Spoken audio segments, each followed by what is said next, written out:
jusqu'à preuve du contraire, pendant beaucoup de temps, tous les deux Kabila, à nous 15 jours, au monde, on a TV que Congolais habitent à Roma, Sud-Afrique.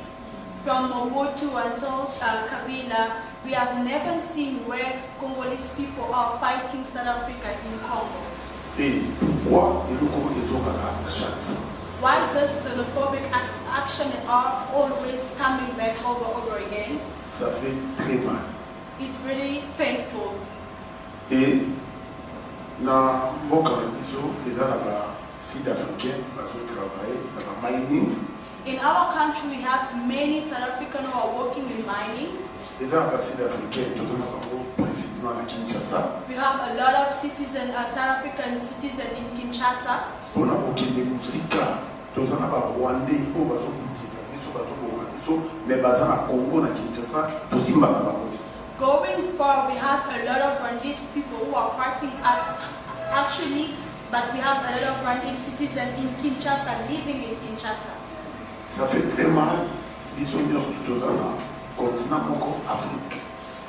It's very painful. We are all in the same continent, which is Africa.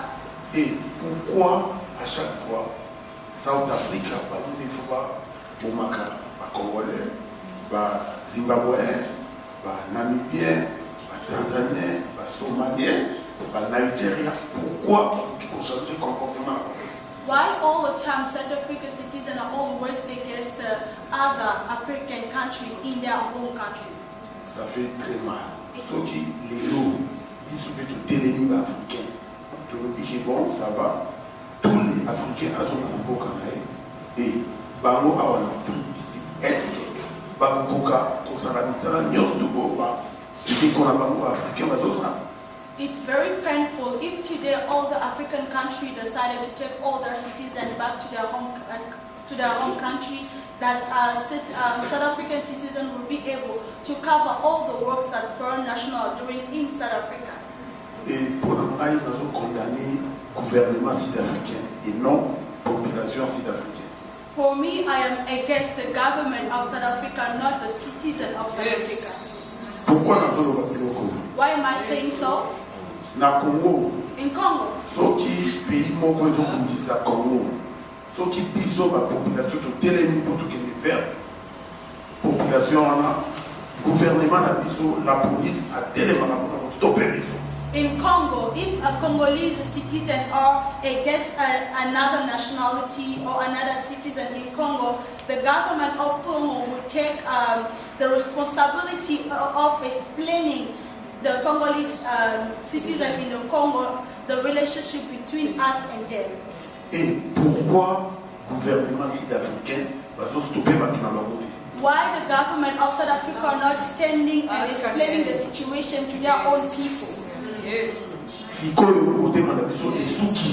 Right now, our heart is very painful. We are hurt.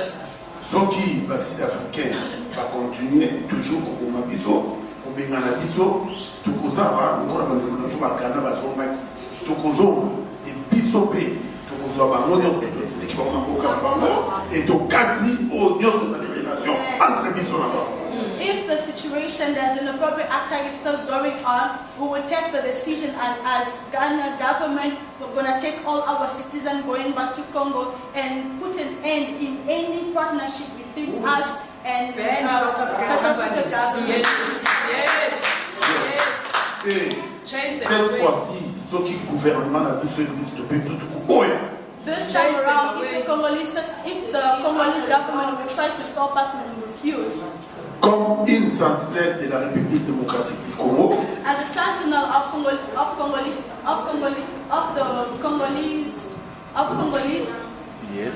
Je viens ici pour n'avouer que ça va déconner sur la Sud-Africaine, Batika, Kobomabiso, Batika, Kobeta, Banabiso, et toujours ça porte Bango Nabilo et Béné. Toi-même, tu vas minérer la biso, tu vas bénéficier d'un go, Banabiso, Babotami, Abatangi, les autres, Nabango. Et tu vas travailler dur dans le Oyo pour que Bango puisse faire. Pourquoi cette fois-ci, ceux qui vont mettre sous le Congolais, Bisopé, pour manifester, il y a un I am coming here to address that we should stop xenophobic attack against all African, especially Congolese African, because there are many African, or there are many Congolese who are living in South Africa doing their best to contribute to the economy of South Africa. Why those xenophobic acts are still carry on taking place in South Africa? Merci. Thank you so much.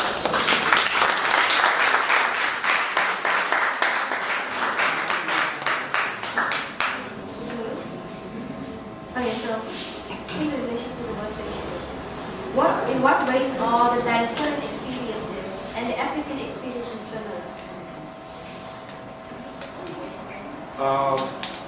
Thank you very much. I think we are actually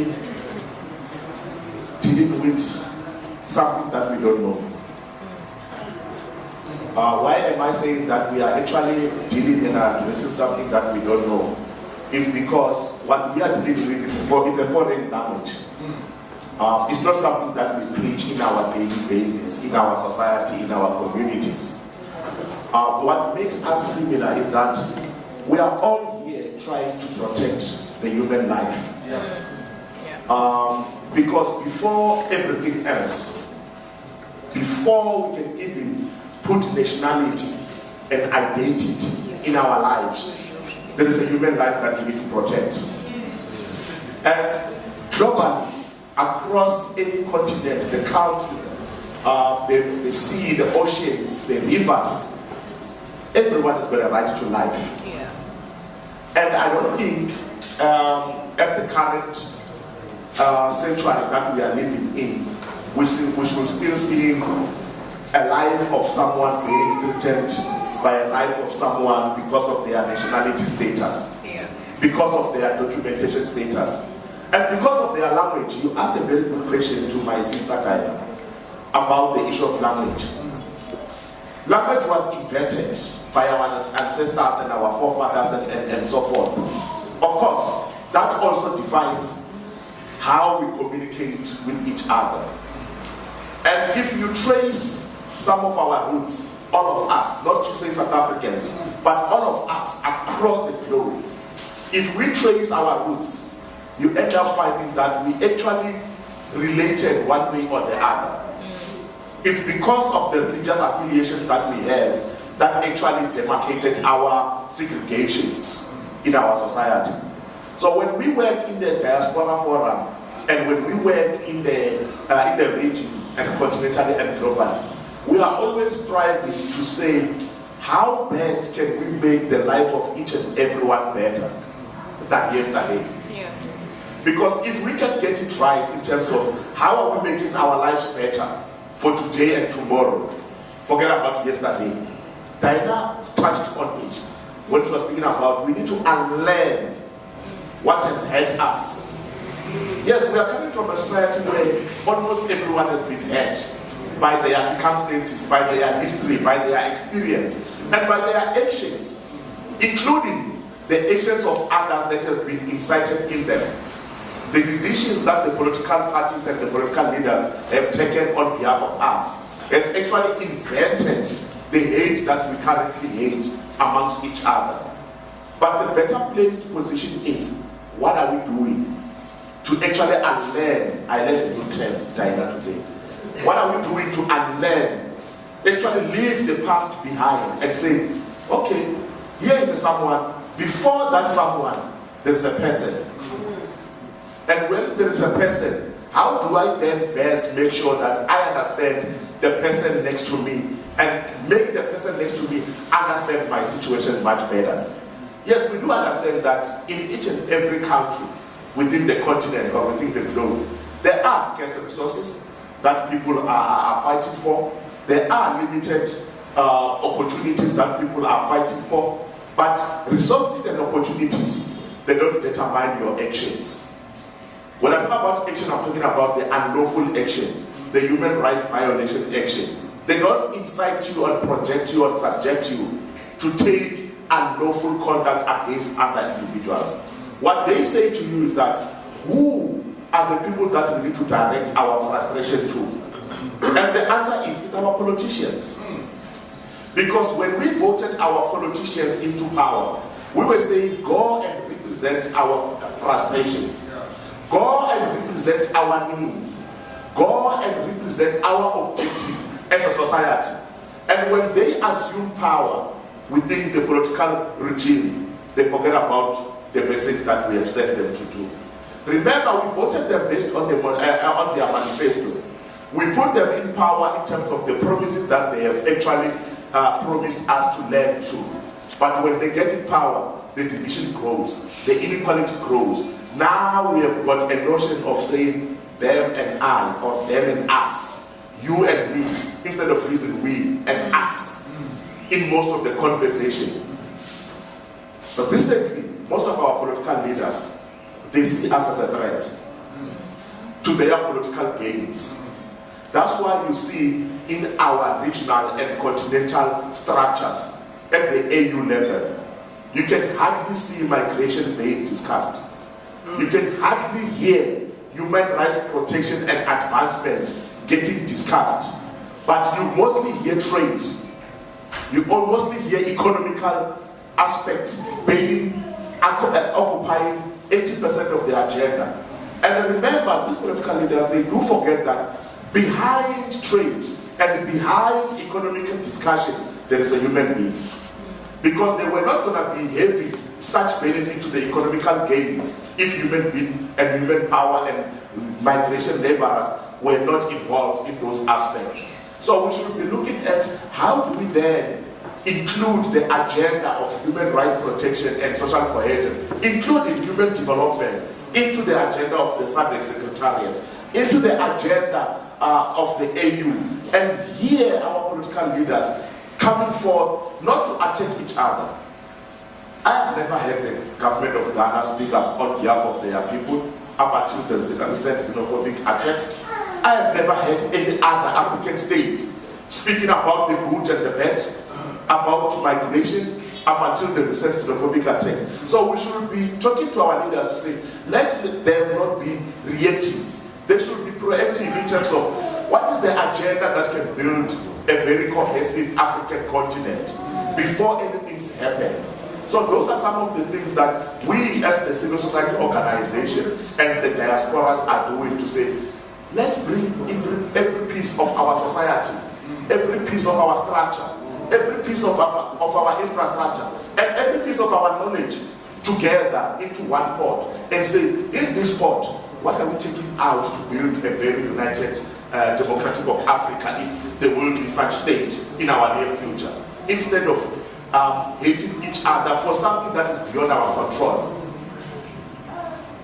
If you realize in Africa, you need a document in order to access services. We should be talking about what do you need to access services apart from documentation. Yes, documentation is important because it provides you with the right to a name and a nationality.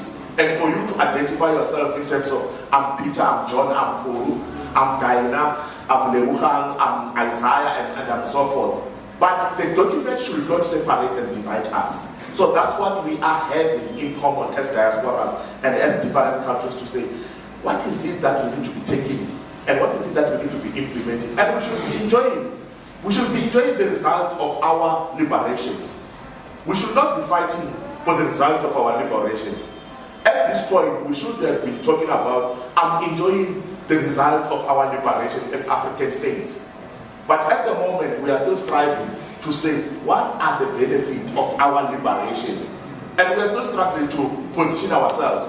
So we need to be working to try and find out that what is the position that we are taking as African states in order to enjoy the liberation of our African state. Not to be looking for a corner, spaces, a bit of pieces, because that's what we are doing. That's why previously I did indicate that we are all running to overtake number 2. We are all saying, let it be government and me and the rest.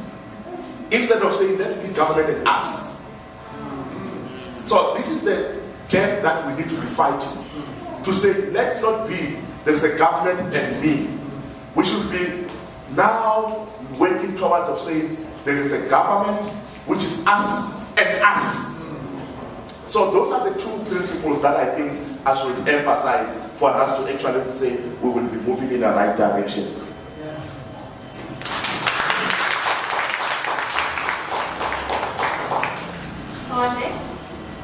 Why is the overall judiciary system of Africa shaped in a way where the Berlin Conference resolution is still the driving central force of any African legal system in context of xenophobia and the illegalness of Africans in African continent? So, to talk about the judicial system in Africa, and I think that just the judicial system in the world, I think it's very important to understand where this thing called a court comes from, right? And this thing called a judiciary system, and it's like its earliest roots and foundations. So its earliest roots and foundations are in this concept called Roman law, right? Which basically Roman law influences the whole world, right? Because I would say, maybe just to name them from the top of my head, maybe the four most countries that colonized, which is Spain, Portugal, the Netherlands through the Dutch East Indian Company, the British, Germany, probably a little bit of Italy. But all of those countries, their legal system was based on Latin Roman law. And that Roman law in its development influenced how they governed their systems in terms of the law. And they transferred it to their colonies, so-called colonies. And by transferring it to these colonies, they imposed this system on us, as if we didn't have systems. And this imposed system meant that there will be a judge, there will be a prosecutor, and there will be a defending lawyer, right? And you, as an individual, needs to prove your case. And we've practiced this system and it's become a norm. And it has consequences for the individual, but what consequences it has for the community is a whole different story. Because within the African context, an individual was never seen as an individual, but was rather seen as a community, part of a unit, part of a family. Punishment was not on the individual, but punishment was on the family unit. Justice was served in a communal sense and not an individual sense. So this current justice system that we have rather views justice on the individual, which then brings this concept of the law as a tool. The law as a tool is a double-edged sword. It can oppress and it can liberate, depending on which side of the scale you are on. Remember that thing of the Lady Justice? Yeah?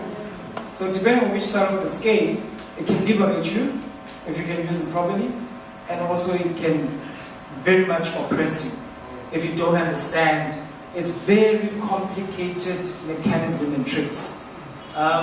In Xhosa and in many other languages, I was in Zimbabwe recently, and I was shocked to hear that Xhosa people and Shonas, we use the same word for this word called lawyer, which is called ignorant, right? Meaning the tongue twister, you know? I was like, they will convert whatever you said and make it into something else. So in Zimbabwe they understand it, they use that word, which I use in the Xhosa language in South Africa. So which is like, oh, there's similarity here about this particular profession, which has a negative connotation, by the way. Because the moment I go to black communities and they hear that, oh, I do law, there's a lack of trust. It's like, you will do whatever you came here to do. We don't know when you leave whether it's still the same thing. So this imposed system on us, indirectly through language, we have interpreted in our own way to say, this thing called a lawyer, man, it's twisting what I say. So, by this judicial system that we have, I think in Africa, which I would say is primarily influenced by colonial structures, right? And also religion, you know, because this thing called justice within these court systems, depending on which part of the continent that you are, whether we are employing Christian beliefs in the justice system, or we're employing Sharia law beliefs within the justice system, which is also part of religion. And what religion, I would view it as also one of the tools of colonization or expansion, or the expandment of colonization.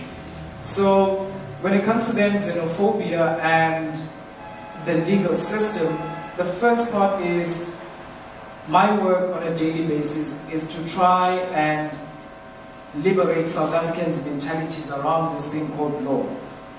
And by liberating South Africans with this thing called law, it's not easy because it's not accessible in the first place. And we, in my organization, have this module called refugee rights, where we are teaching South Africans of the international law instruments, the local law instruments, just to say, okay, this is how this thing works. This is why we have refugees in South Africa. Within a legal context, we leave the political and social context. Just within the legal context, and people start to see like, oh, now we understand, right? So, most people don't know what the Refugee Act says. Most people don't know these international conventions.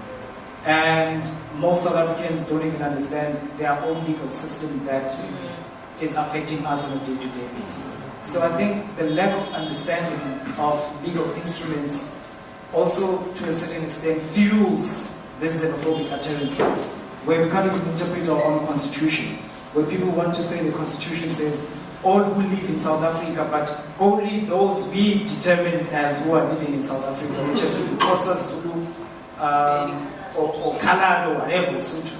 So yeah, I think the lack of understanding of our legal system also fuels these xenophobic utterances, and also the judicial system, unfortunately, does not come and teach people.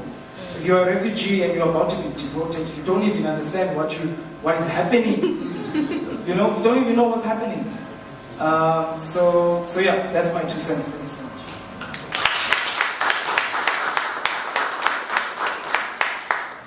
Dina, relating to what you said earlier, why is it so normalized for us to know so little about history? And why do you think there is a big stigma of learning about it? Okay.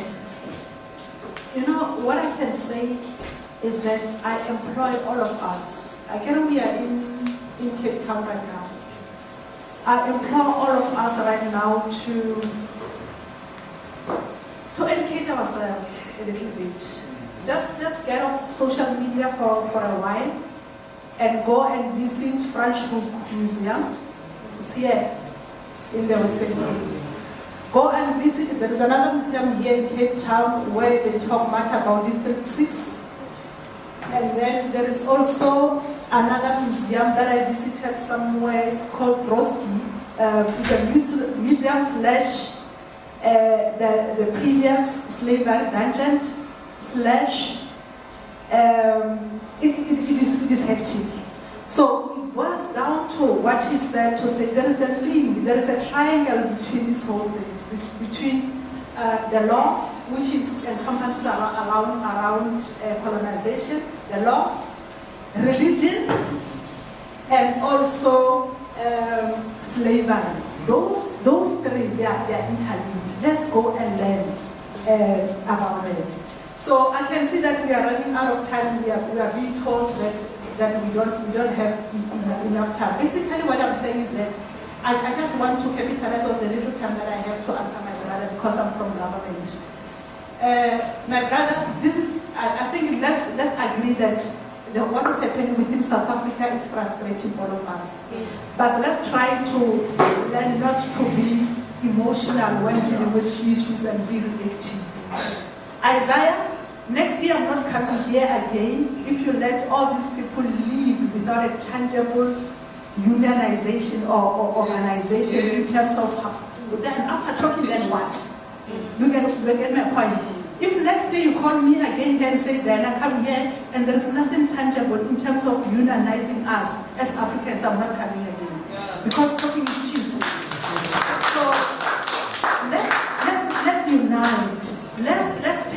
the victim mentality. And we are powerful as Africans, spiritually and otherwise. You get the point? We are powerful. Let's unionize, let's organize. Isaiah, I think this was the one on you. And then let's unite ourselves and stop blaming colonization. It's all well and good to recognize it, but let's push forward. Thank you.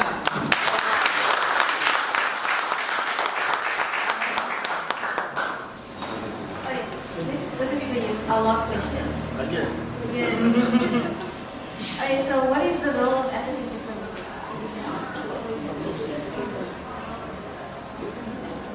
What is the role? Interpret. Come to them. No, Yes. you come to them.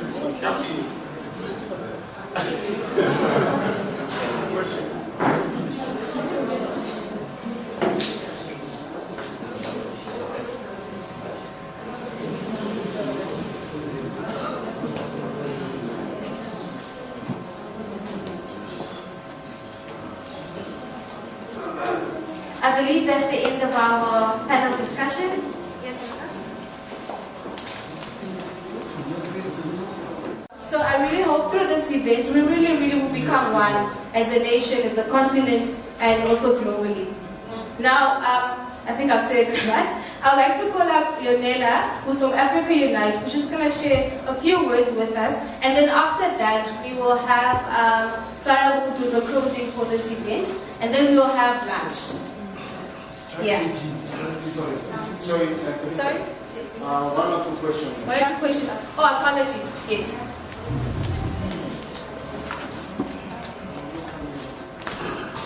I think it's still morning, or is it afternoon? Good afternoon to everyone. I have a quick question. Each individual all the discussion that was going on the panel, everyone spoke about the macro objectives, like what as a collective we should do regarding the xenophobic attacks, regarding unlearning and relearning. However, I wanted to ask, what would you advise an individual? Like, when you understand each individual sitting here is either a sister, a mother, a teenager, a confused person. So what advice would you give the person if they would be subjected under xenophobic attacks via their neighbors, or maybe you're walking out like, oh Nina, you guys must go back home or something like that. What advice would you give that person? Or what do you think that person should do at that moment, you know? And that's all I want to say. Thank you.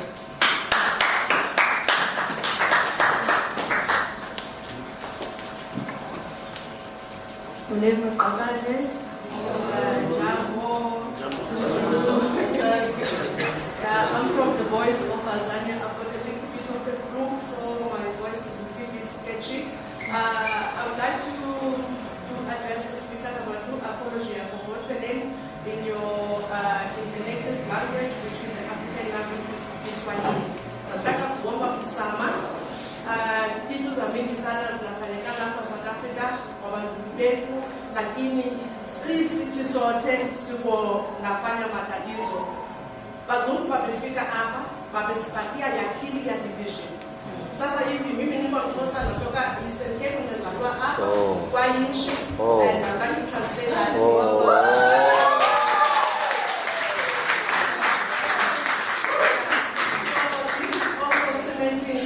On our speakers what she said in terms of the language. I am Unkosa, which I'm also a descendant of the Khoisan. We didn't change the name called Khoisan, and it's because even the melanin in my skin, or the melanin in all the Xhosa people, all of us, we are the same. From the texture of our hair, because of what you see today, it didn't start today. It started decades ago, the time of the first ship that arrived in South Africa and insisted on division. So I would like to take back on unlearning. Remember, when you have your deep oppressions, this has nothing to do with you from Congo, from oil in Africa. This has to do with our own internal oppressions. So we need to have our own healing that was done to us many years ago. You have in South Africa, Xhosas were already distancing from self-calling other people, Hanas calling other people, Amabela calling other people, Amavambo. Before there was a name called, there was a name called Ivambo. then the names translated, and then they get twisted what it's called today.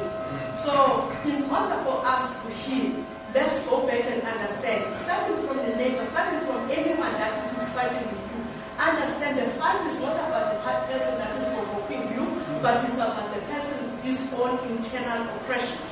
So how you take that out, it's going to be something like with my own attire, you start despising me. How I speak is Xhosa, you start despising me. How you want to kuzungumza Kiswahili, unaniita kama mimi niko Mkimbizi. It starts from there. Kuvaa nguo zangu za Kikwembe, it starts from there.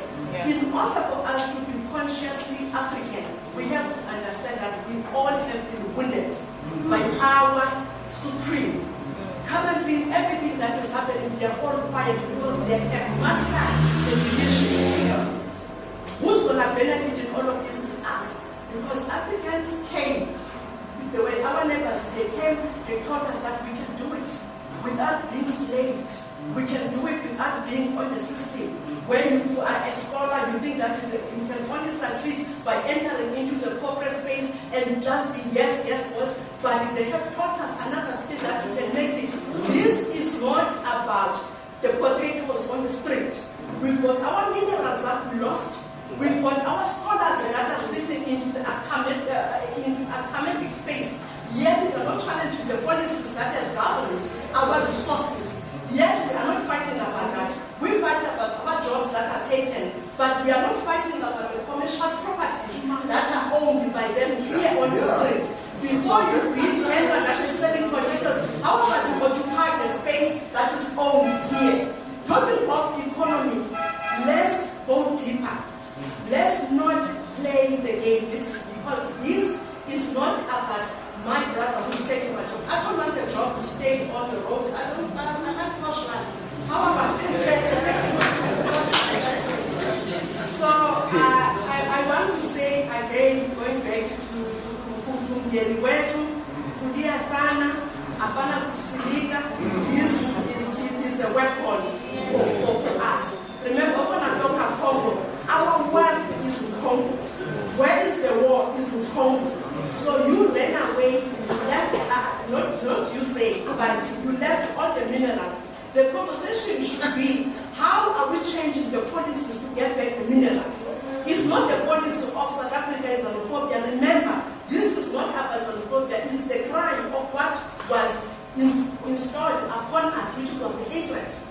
When you talk about the communities that we call colored communities, they've got the most painful history that no one is talking about. They can't talk because they have been made not to have any voice in whatsoever on. You cannot enter into colored communities today because of the crime that was there. Instead of them to be given a voice, they were given drugs. Instead of them to go out there to fight, they were given weapons to kill each other. No one is talking about that. It's not that they don't want to join the war. They want to join the war, but they were finished long time. In order for them to multiply the supreme, they have to give away their dignity. Then the colored child was born. Did anyone talk about all that pain? No one is talking about it. And no one is addressing anything about it. So understand, Bakubedu, is not directed to you. This is something that you came and then you find it here. Thank you.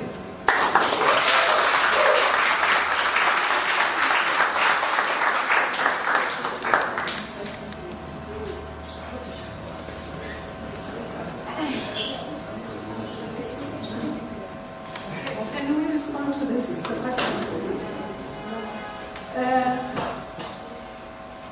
You know, when something is hitting the fan, the first instinct is what? Survival. Because life is all about survival. We can talk all the beautiful English and all that, but put yourself first. You are the one who will be facing that at your own space. But the most instinctive thing that I would say, do, put your safety first. Secondly, we are talking everything about migration and the challenges that are coming along with it. But I'm not hearing us talking about the role of the commissions and the embassies that are within South Africa. Right now we are talking about the challenges that are within South Africa. And what we are seeing as a norm, we are seeing these embassies being reactive. It's not like they are living somewhere in the sky. They are here. They know exactly what is happening within the South Africa. What are your respective commissions and embassies doing to assist the cause? Remember, South African government can also do up to a certain point. But in order for us to win as a continent collectively, we need to unite, beyond just to say, this is a South African issue, this is a Nigerian issue, this is a kind. Let's unite Africans and do better. After you have made sure that you are safe, Isaiah, I beg to you, these people must not leave this room without you do something. Let's unite. Let's create a survival mechanism. A WhatsApp group of some sort. Tell somebody that you are in trouble. Don't connect with somebody. Do something. Let's have an emergency WhatsApp group wherein at least one government official is there, somebody from another country, representative, so that we can be able to report to a sort of a hub where we will be able to report all these incidences. And then another thing, maybe let me talk from government's point of view, we are having a certain structure that is within the Department of Justice and Constitutional Development, working together with UNHCR. It is called the United Nations Protection Working Group. So they do have a sort of a response mechanism, a rapid response mechanism. Please make sure that you inform somebody that is within governments. Hence, I'm pinning on Isaiah to do something. They are able to respond.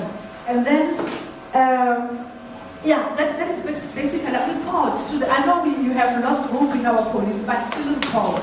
Because if you don't report, we will not know. Government will never know that 1, 2, 3 is happening. Thank you. Just to add on what Diana was saying, my sister, also know your surrounding. Yeah. Know your surrounding.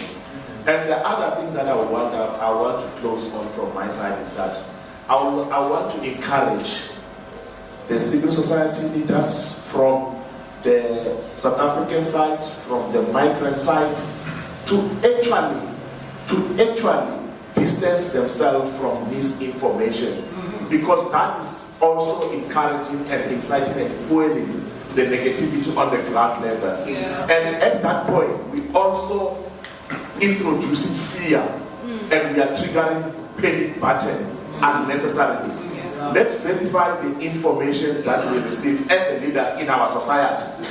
People are being displaced unnecessarily, and that is actually fueling, and it's actually triggering hate, and it's also triggering panic button amongst our society. That's why she's asking that question. What must we do? Know your surrounding, know your leaders, and also make sure that you know where the police station is, as Diana has indicated. Yes, we still have police. Their duty and their job is to prevent.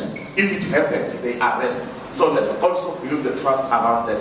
And also, let's utilize our counselors and the community leaders that we have in our society. But let's refrain from fueling the negative perspectives that are actually happening in our society. I close.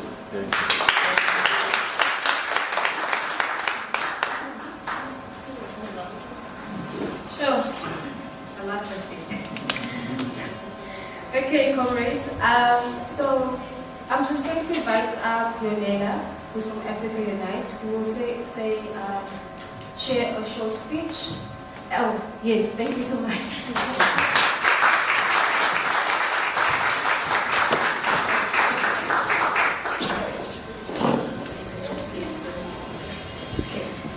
Yes, I would like to call on Cornelia, who will just share a short speech on unity and so forth.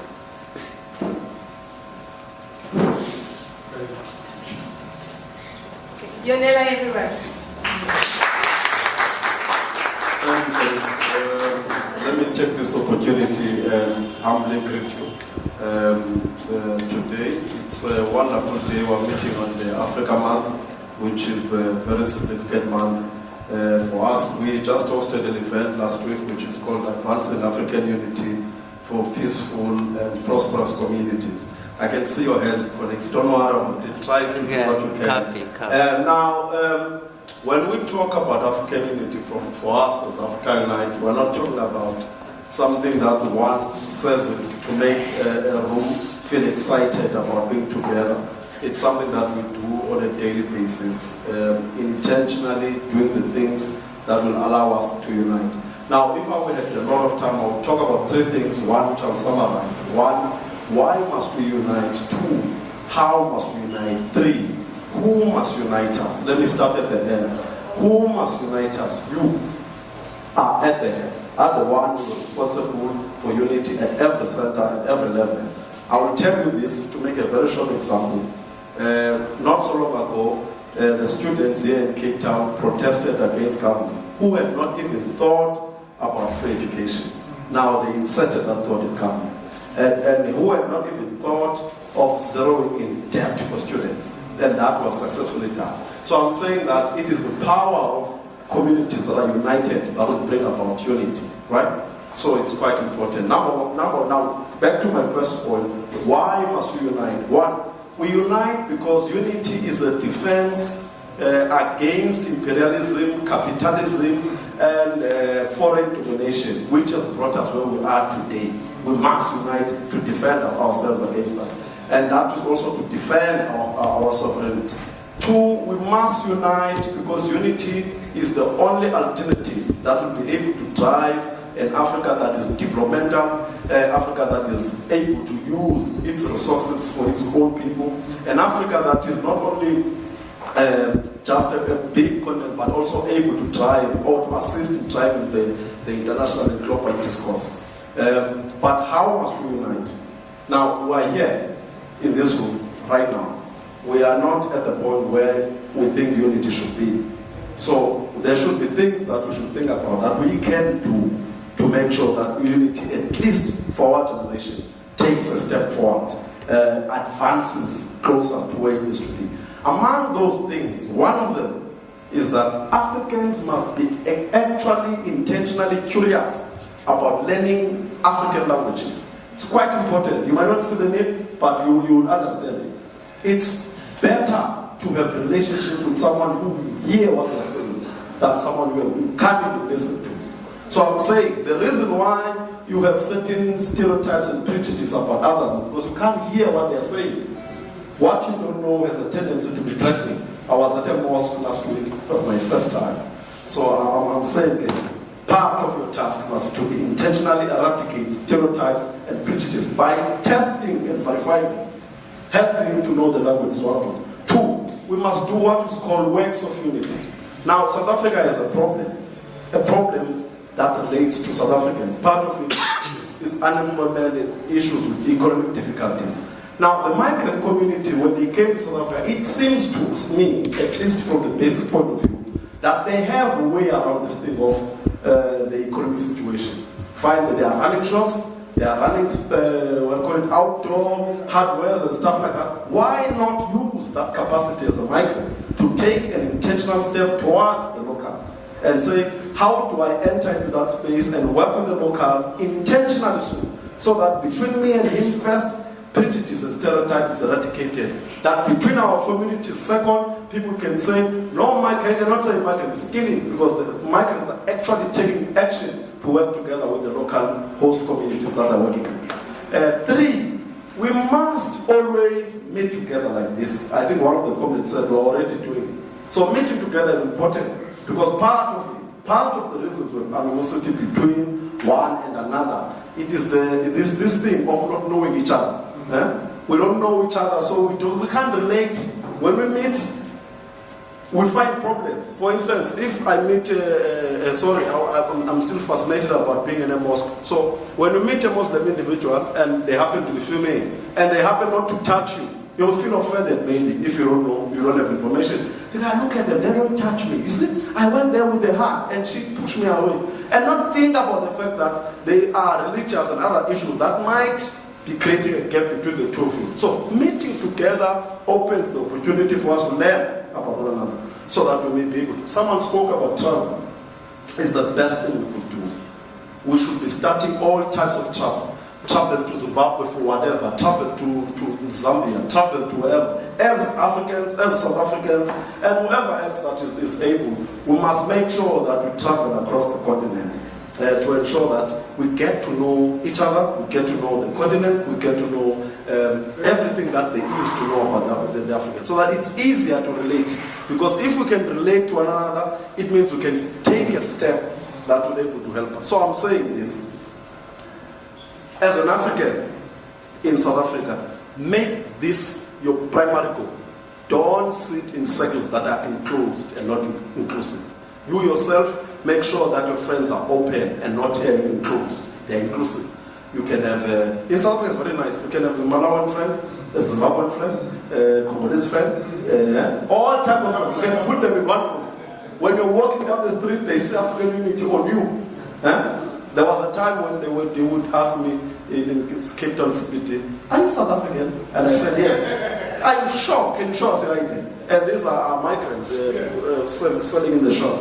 And the reason is, because I'm shocked whenever I come, sometimes I come with someone speaking French to another, I come someone speaking Portuguese, I come someone speaking another language. And it raises curiosity. I will tell you this without a shadow of a doubt. Many of our colleagues who have employed this strategy have drastically improved their livelihoods in terms of how they relate to the society around. But also, not only that, but they've improved making an income. Just recently, you can go to Google or Facebook. Google Makaza dishwashing liquid. Mama Timanda from Malawi, who's staying in Kraaifontein, came to Kailicha, taught a group of young people in Kailicha how to make liquid dishwashing liquid. And those people turned that project into a workable idea. Now it's called Kaplani Makaza dishwashing liquid.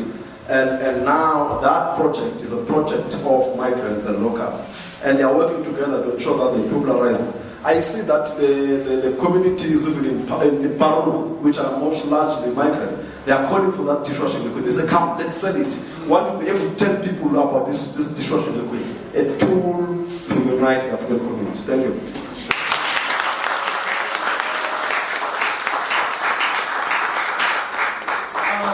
Thank you so much, everyone, the panelists and the audience here for coming in and being a part of this discussion. It's very important that we have these discussions, not only about the problems, but also about the solutions, right? And what steps we're going to take as individuals, individually, our day-to-day lives to change our mindset and how we go about things. We don't want to go about these things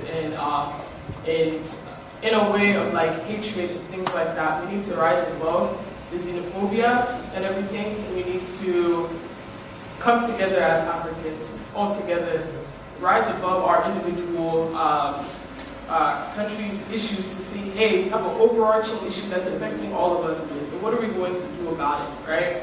So, like I had mentioned, we want to know what solutions we can have, right?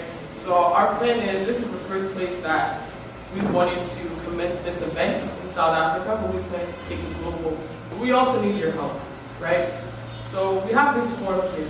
This forum is for any individual sitting in the audience or that you might know that is interested in being a part of the process to generate these solutions, right? We intend to also have in future discussions government officials, people in embassies, and most first and foremost, individuals that are living amongst these communities, because it's really important, right? So if you are interested, or you know anyone that is interested, please, we have this form here, and at the back of the form, we have a feedback form, right? So this is our first, I promise you it's short. This is our first event of many, but we would like to know how we can improve, how you thought the events went and everything. It would really be helpful for us that we can continue to increase the change that we have as a continent and as a whole. Thank you so much for coming. And I want to pass the mic to this guy there, who is also basically the creator of all of this.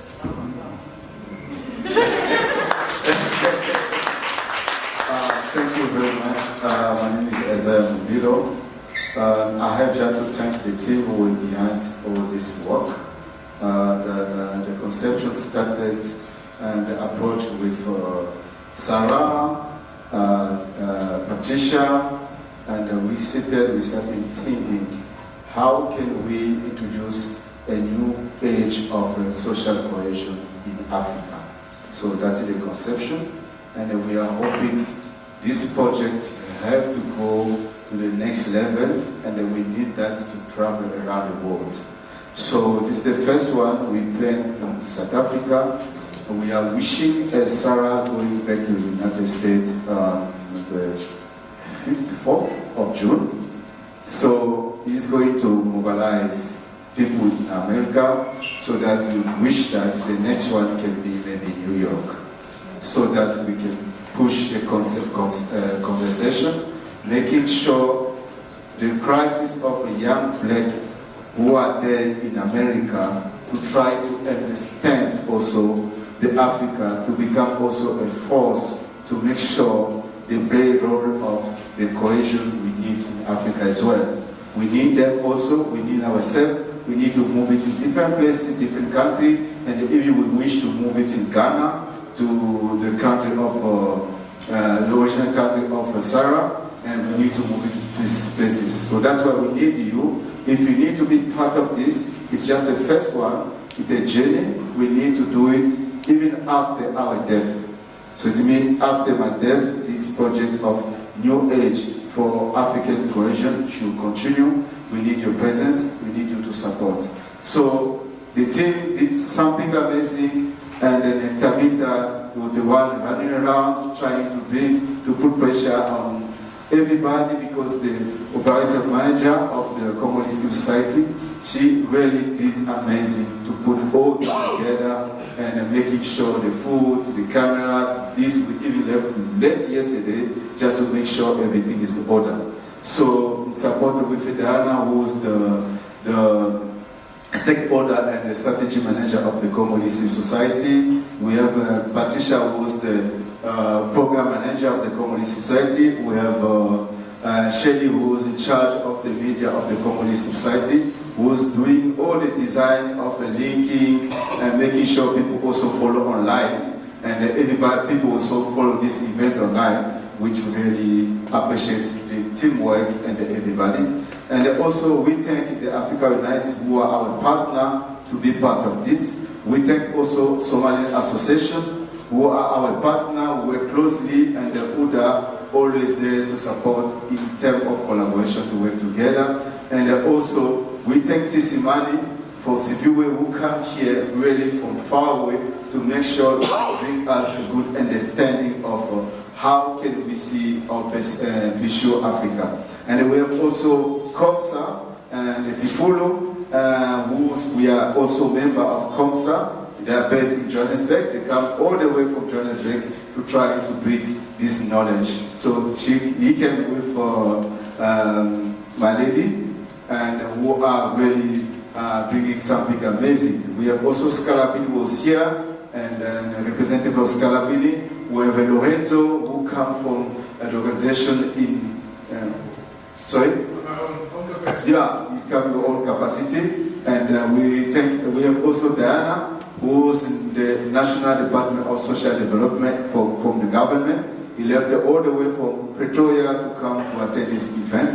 So we really appreciate this. We really appreciate the presence of the government. And also our fellow brother Flix, he came to cover the conception, the true conception of what's going on in xenophobia in South Africa, so that he can report back to the government of Congo and come with his delegation. And also we thank our brother who are the journalists that come also to make sure this knowledge is shared everywhere and the people can learn a lot. And we thank also our comrade Chuma, our comrade Lumumba, and others who come, and then comrades from the occupation, they really come to support so that we can have a whole understanding, and also the people from the class of the Congolese civil society law, which is the community school. We thank you and we really appreciate your presence here, and we wish this can happen again and again. We wish this can happen once a year, but I heard that my leader, my comrade Etifulu, suggests that, say, why can't we do it twice a year? So we take it from there, and we thank Comsa for supporting, and they are the one finance it's listed the refreshment, and then we have all the organization, each one gets something to participate for the success of this event. So we didn't succeed alone, we bring everybody to come together. This is the collective power which can bring us together, as Diana said. Next time, we must come with all the power to unite ourselves. And also my comrade for a long time who's beyond us, he can stand, and there is a fighter. We organize so many matches with her in Cape Town, and thank you very much for being here. Thank you very much. We thank you guys, all the best. I'm giving the microphone to you.